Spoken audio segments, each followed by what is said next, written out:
अस्सलाम वालेकुम, welcome to my channel. आज देखिए आपको अपने क्राइसेंथेमम के प्लांट को कैसे हम नेक्स्ट सीज़न के लिए सेव करेंगे, तो ये आपके साथ शेयर करूँगी और आपको बताऊँगी कि मैं अपने प्लांट्स को कैसे सेव करती हूँ। तो चलिए वीडियो की शुरुआत करते हैं। और ये आप देख सकते हैं मेरे क्राइसेंथेमम के फ्लावर्स काफ़ी टाइम से ये खिल रहे हैं, तकरीबन 1 मंथ हो चुका है इनको खिले हुए। तो अब इनका जो कलर है आप देख सकते हैं फेड हो रहा है और ये फ्लावर जो हैं वो सारे स्प्रेड हो रहे हैं। और यहाँ पे भी ये मेरे फ्लावर्स ये ऐसे ही हैं। तो मेरे पास इस वक्त 3 से 4 कलर हैं।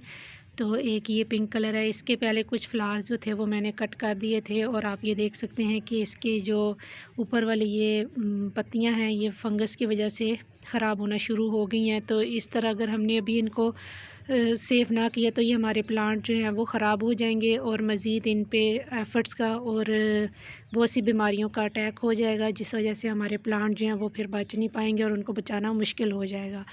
तो सबसे पहले जो है हमने इनके साथ जो स्टिकिंग की हुई है वो हमने निकाल देनी है। ये देख सकते हैं ये इनको सहारा देने के लिए हमने इनको स्टिकिंग की हुई है, स्टिक्स लगाई हुई हैं ये प्लांट्स के साथ।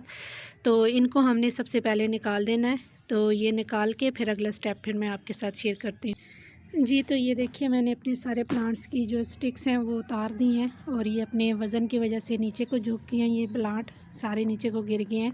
तो अब हमने अगला स्टेप ये करना है कि आप देख सकते हैं कि इनके जो स्टेम के पास से जड़ों के में से इनके सकर्स निकल रहे हैं। तो हमने यहाँ से ऊपर से रख के इनको यहाँ से काट देना है। किसी भी तेज़ टूल की मदद से, कैंची की मदद से आपने इनको काट देना है ताकि हमारे जो प्लांट्स हैं अच्छे से इनके जो सकर्स हैं वो ग्रोथ कर सकें जी। तो ये देखिए मैंने सारे ऊपर से स्टेम्स जितनी भी हैं वो कट कर दी हैं और ये देख सकते हैं मैं आपको दोबारा दिखा रही हूँ कि 1 से 1.5 इंच ऊपर रख के आपने अपने प्लांट्स को कट कर देना है। और ये आपके जो नीचे से सकर्स निकलेंगे इनको हमने प्रिजर्व करके रखना है और इनको हम सेव करके रखेंगे। और आप ये देख सकते हैं जितनी भी इनके नीचे स्टेम के साथ पत्तियां जो हैं वो लगी हुई हैं, गली हुई हैं, उनको सबको आपने साफ़ कर देना है। और इसके बाद हमने इस पे कोई भी फंजीसाइड का स्प्रे कर देना है। अगर आपके पास फंजीसाइड नहीं है तो आप नीम ऑयल का स्प्रे कर सकते, कोई भी डिटर्जेंट आप डाल के, तो शैम्पू वगैरह डाल के 1 लीटर पानी में तो आप अच्छे से मिक्स करके अपने प्लांट्स के ऊपर स्प्रे कर सकते हैं ताकि हमारे प्लांट में अगर कोई भी पेस्ट का अटैक नहीं है तो वो बाद में आए भी ना। क्योंकि अब बारिशें रुकी हैं तो बारिशों के बाद जैसे वेदर जो है वो चेंज होता है तो हमारे प्लांट्स में खुसूसन जो हमारा ये क्राइसेंथेमम है इसमें मिलीबग का अटैक बहुत होता है, एफर्ट्स का अटैक बहुत होता है। तो इनको हमने अभी से ही कंट्रोल कर लेना है ताकि हमारे प्लांट जो हैं वो सेफ़ रहें। तो इस तरह से मैंने सारे अपने जितने भी प्लांट्स इसकी जो जितनी भी स्टेम्स ही आप देख सकते हैं इनको मैंने कट कर दिया है। और अब हम इनको एज अ कटिंग ग्रो कर लेंगे ताकि ये हमारे पास मज़ीद जो है प्लांट हमारे पास इस पे मिलीबग जो है वो लगना स्टार्ट हो गई हैं, ये देख सकते हैं आपको नज़र आ रही होंगी। तो अगर तो आपके प्लांट ज़्यादा अफेक्टेड हैं तो आप बिल्कुल इनको काट के फेंक दीजिए, अगर ज़्यादा अफेक्टेड नहीं हैं तो आप इनको साफ़ करके अपनी जो है ऊपर की टिप्स को एज अ कटिंग जो है वो ग्रो कर सकते हैं। अगर आपके प्लांट जो है वो ज़्यादा अफेक्टेड हो गए हैं तो आप बिल्कुल इनको कंपोस्ट बिन में भी नहीं ना डालिए, बल्कि इनको अपने गार्डन से ही फेंक दीजिए ताकि आपके जो प्लांट्स हैं वो बाकी भी सेफ़ रह सकें।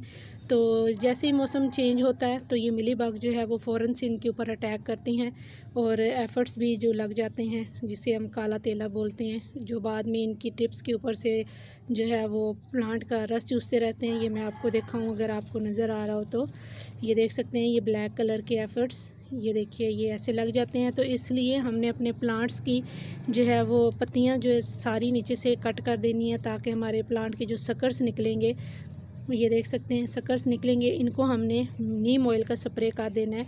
और ताकि हमारे प्लांट जो है कोई भी फंगस से, किसी भी फंगस से और किसी भी एफर्ट से ये है जी। तो ये देखिए मैंने अपने जितने भी फ्लावर्स थे और इनकी पत्तियां सी सारी कट कर दी हैं और इनमें से जितनी भी मेरी हेल्दी स्टेम्स थी वो मैंने निकाल दी हैं और उनको मैं एज अ कटिंग मैंने बना ली है। तो इनको मैं अब कटिंग ग्रो करूँगी इन सब की अलग अलग से। और ये सारी इस तरह से मैंने कटिंग तैयार कर ली है।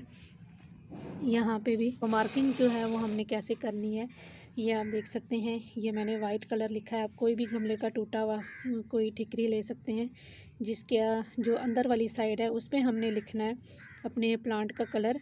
और उसको हमने यहाँ पे, ये मेरा ऑरेंज है और ऑरेंज के लिए मैंने यहाँ पे आपको मैं दिखाती हूँ। ये देखिए, ये वाइट और ऑरेंज मेरा 2 कलर एक साथ लगे हुए हैं, तो इनको मैं यहाँ पे लगा दूँगी। और ये आप देखिए, यहाँ पे मेरे 2 कलर लगे हुए हैं, तो ऑरेंज और वाइट कलर का मैंने मार्किंग की है, तो इसको मैं यहाँ पे ऐसे उल्टा रख दूँगी। तो उल्टा रखने से ये होगा कि जब हम गर्मियों में इन प्लांट को पानी देंगे और धूप और बारिश की वजह से ये जो हमारी हमने जो लिखा हुआ है, मार्किंग की हुई है, ये जो है वो ख़राब नहीं होगा। और फिर जब हमें दोबारा से इन प्लांट में ग्रोथ आएगी तो हमें सीज़न आने पे पता होगा कि हमारे प्लांट में कौन कौन सा कलर है।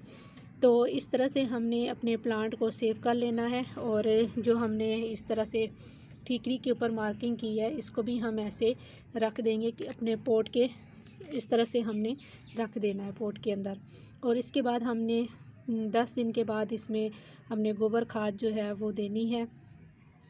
चाहे तो आप इसमें लिक्विड गोबर खाद का लिक्विड फर्टिलाइज़र दे दें, या तो आप फिर ड्राई फॉर्म में भी दे सकते हैं। तो इस तरह से हमने इनको सेव कर लेना है और जून तक हमने इनको सेव करना है। उसके बाद हम जैसे ही रेनी सीज़न स्टार्ट होगा तो हमने इन्हीं प्लांट्स की कटिंग लेके हमने मज़ीद प्लांट जो है वो बना लेने हैं। तो अभी भी हम प्लांट जो है वो बना सकते हैं। ये आप देख सकते हैं, मैंने अभी भी कटिंग जो है वो मेरी हेल्दी थी कटिंग। मेरे प्लांट जो थे, कोई भी फंगस या किसी भी पेस्ट का अटैक नहीं था। तो मैंने अपने प्लांट्स की जो टिप वाली कटिंग है, ये आप देख सकते हैं, मैंने इनको ले लिया और इनको मैं एज़ अ कटिंग जो है वो ग्रो करूँगी। तो इनको एज़ अ कटिंग ग्रो जो है वो हमने किसी भी नॉर्मल गार्डन सॉइल में हमने इनको ग्रो करना है। कोई भी जो है वो खाद हमने ऐड नहीं करनी मिट्टी में। सिंपल नॉर्मल गार्डन सॉइल जो है वो इसमें हमने लगा देनी है और इनको हमने शेडी प्लेस में रख देना है। विंटर में वैसे भी धूप कम निकलती है, तो ये हमारी जो कटिंग है वो अच्छे से ग्रो हो जाएंगी। कुछ कटिंग मैंने पहले भी ग्रो की हैं, वो भी मैं आपको दिखाती हूँ जी। तो ये हैं वो मेरी कटिंग्स जो मैंने पहले तकरीबन 10-15 दिन पहले मैंने ग्रो की हैं। तो ये अब अच्छे से चल पड़ी हैं मेरी कटिंग्स। और यहाँ पे भी मैं आपको दिखाती हूँ, एक अलग से भी मैंने कटिंग ग्रो की हैं। तो ये कुछ दिन पहले की हैं, तो ये अब माशाल्लाह से चलना स्टार्ट हो गई हैं, अच्छे से चल पड़ी हैं ये कटिंग्स। तो इस तरह से आप भी अपने प्लांट्स को सेव कर सकते हैं। और इस तरह से मार्किंग कर लीजिए अपने प्लांट्स की। और अपने प्लांट्स की मार्किंग करने के बाद आप इनको अच्छे से सेव कर सकते हैं। और इस तरह से मैं अपने जितने भी मेरे प्लांट्स हैं उन सब में मैं ऐसे जो है मार्किंग लगा दूँगी। यहाँ पे आप देखिए, ये वाइट कलर की हैं यहाँ पे, और ये पिंक कलर है।